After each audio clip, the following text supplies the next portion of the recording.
is your story today different from the story that you imagined as a girl? Well, check.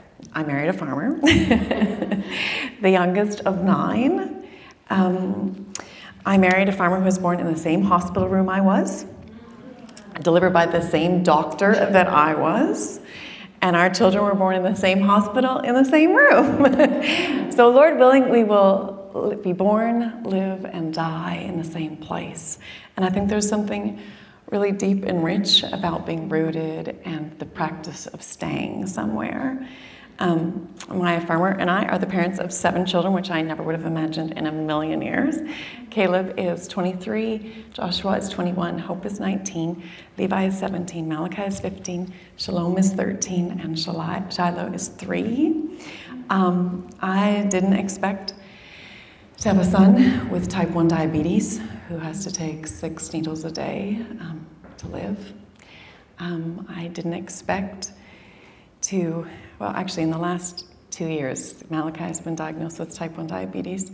Hope was diagnosed with Graves' disease and has had to have her thyroid removed and has had a really difficult transition year into university.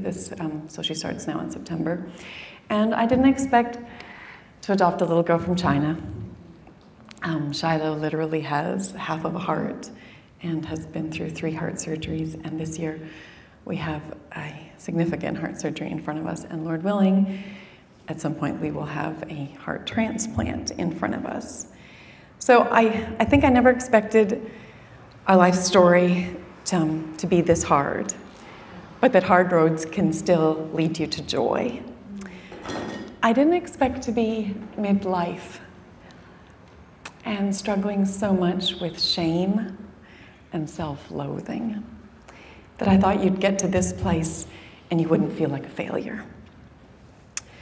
And I think our life stories end up far more different and far more beautiful than we can imagine because His ways are higher than our ways, and He singularly makes a way just for you. And this is the thing about our life stories, especially when we feel like our life stories are over in some way. Jesus is drawn to the broken parts of our stories that we would never want to draw attention to. Jesus is most attracted to the busted, and He sees the broken as the most beautiful. And our God wants the most unwanted parts of us the most.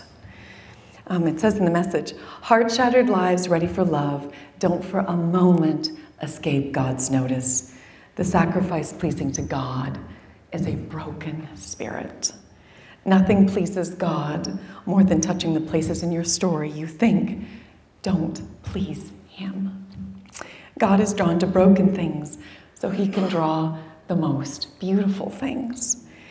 And I've been trying to tell myself over and over and over again, never be ashamed of broken things, because that is exactly where God can resurrect things, redeem things, and make new and beautiful things.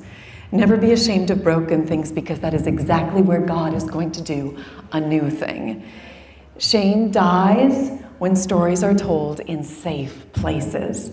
And I pray tonight that this is where we can share our story in a safe place.